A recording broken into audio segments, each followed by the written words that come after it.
As promised, this is the weird hodgepodge 60 card Invoked Shaddoll Neos build that I've been testing online for quite a while. I think this deck's actually really interesting because even though it's 60 cards, it's actually fairly consistent, and I can't quite figure out why. No, I'm not. I'm just kidding. The reason why it's super consistent is because you have a lot of engines that get you to either some kind of a Winda play or some kind of a Neos play going second. And you can usually supplement it with the amount of hand traps that can be in this deck as well, depending on what your side is like, especially if you want to run Phantasme, which I've opted not to do in the main deck because I'd rather have Call by the Grave, but we can get into that later. Let's just get right into the main deck. So for the main deck, triple Alistair. This is really standard. This is what you want to run, basically any invoked build, just because like this is a one-card Mechaba, which is a free negate. You can either make, or it also is a combo starter that gets you to your fusions so that you can play just pure dolls. Otherwise, yeah, it's pretty good. 3 plant and then 3 lone fire. You run this for a few different reasons. One, lone fire plus a monster will supplement you to get to Neos, and you can also activate Avarice, which is really sweet. Getting your free +1. You'll also get access to Instant Fusion, which can be a combo starter later, depending on what your hand is. So, for example, if you go this into Plant combo and then effect of this searching Instant Fusion, Instant Fusion can summon Winda, and then you can go Link 2 into Cobra, and then use Cobra to go into, by sending Eldol Fusion or Shaddoll Fusion, whatever one you prefer to have at the time, because whenever your Winda's going to die, you're going to get back. You can then make Winda for free using the Anaconda and the Winda. So it's pretty solid. I'm enjoying it. It's just a weird combo starter, and you can get to it pretty early game because of how many copies you run. For the dolls, 3 Wendy, 3 Ariel, 3 Squamata, because you want to see this or this in your hand turn 1, because you can make Construct and then do the full Ariel combo. 2 Hedgehog. You don't really need 2 of this, but I want to have 2 of this because I want to have enough dolls turn 1 that I can make the combo. And this is the second best one, where Beast and Dragon don't really do anything or they don't do enough to get you to the end turn, or the aerial combo.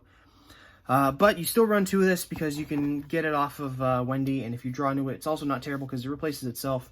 And then you have to play the 1 dragon just because like you'll never know when you need it, and every time you do need to take it out, you always regret it. So this is just me.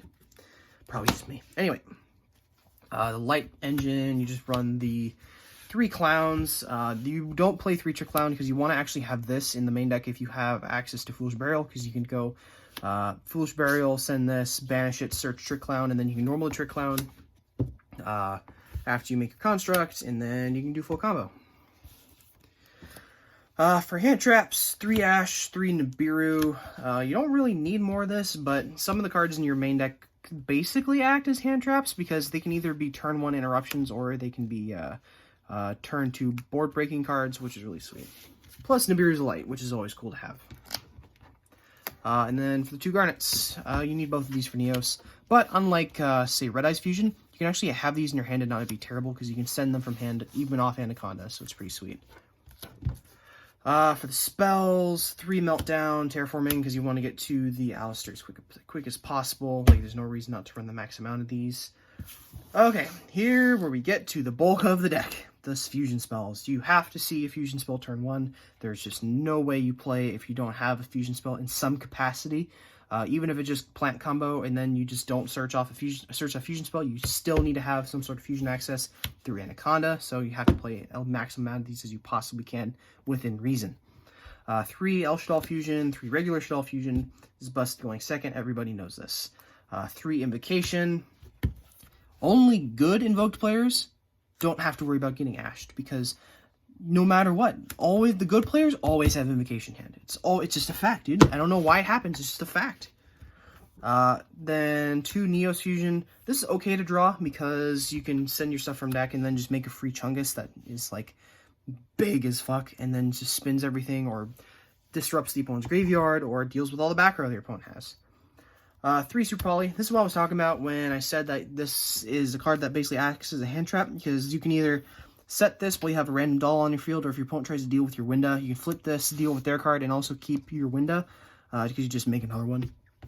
And you get to recur a free card, so it's cool too. Instant Fusion, already gone over with this. This thing's basically a combo extender if you need it. Okay, that is it for the fusion spells. For the other spells, 3 Call by the Grave. Like I said earlier, I cut Phantasme for this because I wanted to have some sort of plan, or not really a plan B, but a way to not get hand trapped and auto lose. Because you'll be shocked how often you get like Veilered or Ashed on your plants, and then you just can't play after that. I was like, hey Bryce, isn't that a reason to cut the deck? No! Anyway, moving on. 2 Avarice, you don't really want to open this. Sometimes you want to open it, but sometimes you don't. It's either full plant combo turn 1, or this thing is just dead turn 1. You really want to just draw in this late game, so it's okay. It's really nice to have in the deck. But if you wanted to cut this for like cut for hand traps, or if you wanted to put in Monster Born or something, just something sort of an extender that's also viable. I like this because it gives me some sort of recursion, so that way you're not completely limited on the amount of cards in your extra deck, because you can just return Construct or Winda, and then make Super Poly your live or something. It's really, really solid. Foolish Burial, Upstart, and then the Trap. This is the only Garnet you can draw into that's not complete ass. Because if you draw Aerial, you have to either not normal summon Alistair, which is just not going to happen, or you're going to just keep it in hand and cry about it, which is, it's sad, but with this thing you can draw into it and pitch it off Al Capone or pitch it off of the Alistair Link. So, otherwise, for the rest of the monsters, you go in the extra deck. 2 Construct, 1 Al Capone, 2 Winda. You don't need more in any of these, and plus now that you're at Pot of Desires in the main deck, there's not really any reason to run more, because you can just recycle them if you need to. For the Invokes, Mechaba, Purgatrio, Calga. I'm aware Eternity Code came out, and I'm planning on doing more testing with Aegodes down the line online, but I don't really know what I would cut to put it in. So the first thing I would cut is either this or Boral Sword. But there's cards, I either don't want to cut this, because especially in this build where you have a main deck Instant Fusion that's searchable, you can actually revive this off of the Cross Sheep a lot more consistently. Or you could, if I don't cut this, or if I do cut this and put it in, it's great to have late game, but it's not really anything that does a lot turn 1. Let me explain. You really want to keep some sort of fusion in the graveyard, even if it's just like a random Mechaba or a dead Purgatrio, because you never know when you're going to recycle it off Pot of Desires, so you don't really want to banish them. Like, the only time you'd ever want to is if you have, like, an Aerial that you have set off Wendy, and then you just manually flip it for some reason. Like, but every time I cut this, I always regret it, and then it was the same thing when I was trying 2 Mechaba. I cut this first, but I always regretted it. And then, and of course, every time I don't have the second Mechaba and I have this in, it never comes up. But, that's the way it is. Okay. Bread and butter. Why I'm playing this deck. You are playing Neos because this card is fucking insane. So it's a board wipe, it's a Heavy Storm, or it's a soul exchange. I don't know what to say. Let's just start out with the board wipe. This thing, resolving it, is like 45 damage guaranteed, because you're gonna be blowing up the Anaconda that you summon it with, and then swinging for 45, and then your opponent has to deal with this next turn. Even if it's just like making them use a Unicorn on it, it's really nice. Because not only can they not kill it once by card effects, because Neos Fusion just exists, but it means that if they don't deal with it, they're going to be punished even harder, because they're going to be grinding out the rest of their cards, and they're going to be staring down a Neos that's going to spin it all back next turn, and it'll just keep getting worse and worse for them. So this thing, just summoning it alone, it puts a lot of pressure on your opponent, which is really nice to have in a deck like this, where you have Winda or Mechaba. It makes your opponent focus on this versus your Floodgates.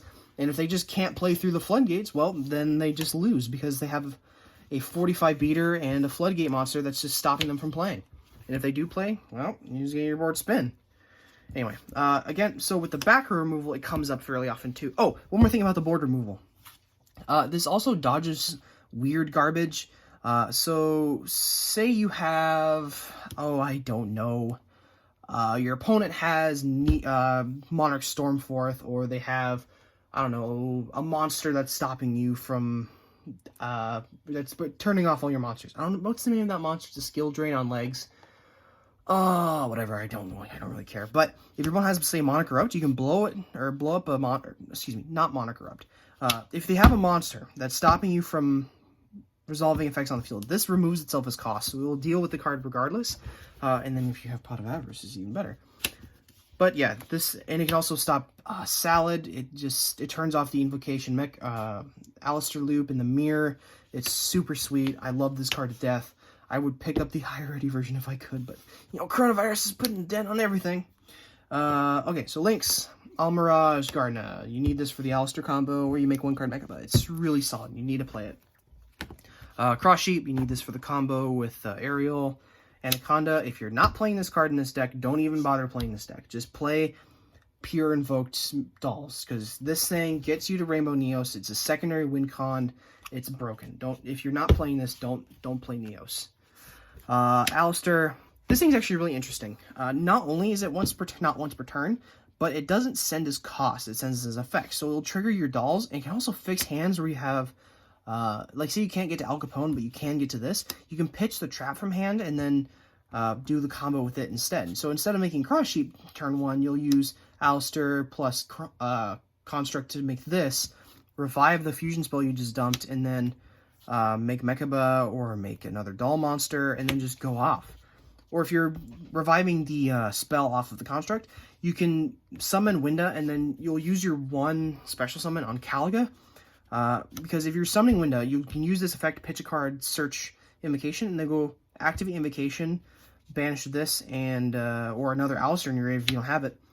Or if you do have it, and then if you make that, you can use this effect again, searching Invocation, and then make another monster with this plus another light. So it's really solid. It's really, really, really good. Obviously, you can't do that under Winda, but, it's a nice option to have. And then the last card is Boral Sword. I go back and forth on this. In this build, it's not nearly as necessary, but in the pure build, it's slightly less necessary. Because in the pure build, you want to play Appaloosa. And I also want to play Appaloosa in here, but sometimes the combo where you get to the Rainbow Neos just isn't enough for game. So you're giving your opponent another turn where you can just go... There's a lot of combos that allow you to get to this, then make Anaconda, then go into Neos, and then just spin their whole board, and then you just have a game entirely. So when this comes up, it's fantastic. That goes for Purgatrio too. It's just fantastic whenever it comes up, but just dead whenever it doesn't. Yeah, like, this is probably the most cuttable card in here, but in the meantime, while I'm too fucking poor to get an Appaloosa, we're gonna run this, because this thing is a OTK on legs. Yeah, I might even run Axis Code Talker if I eventually get it, because you can actually make it pretty easily in this deck, so, but we'll get to that later, because you can use the Almirage plus the Secure card in a combo to get into it, so, yeah. Yeah, that's the deck list. It's really fun. I'm enjoying it online. It's just a ton of... You can combo crazy with it. You can go second and just OTK your opponent with it. There's a lot you can do with this deck, and there's a lot of experimentation to do. So now more than ever, I want to ask you, what do you guys think I can do with this deck that can make it even cooler? Do you guys think we can do anything cooler to make... or anything different to make this deck even more consistent or any more viable? Because you could even run Mech Knights in here if you wanted to. You could cut down on the plants and then get to Mech Knights. That way you have more long-term sustainability through purple, because every single turn getting a search off purple and also a 20 beater that searches 2 cards is sick. So, yeah. Anyway, that's it. Hope you guys enjoyed. If you guys want to talk about the deck, I will be in the comments. I'll see you guys later. Bye.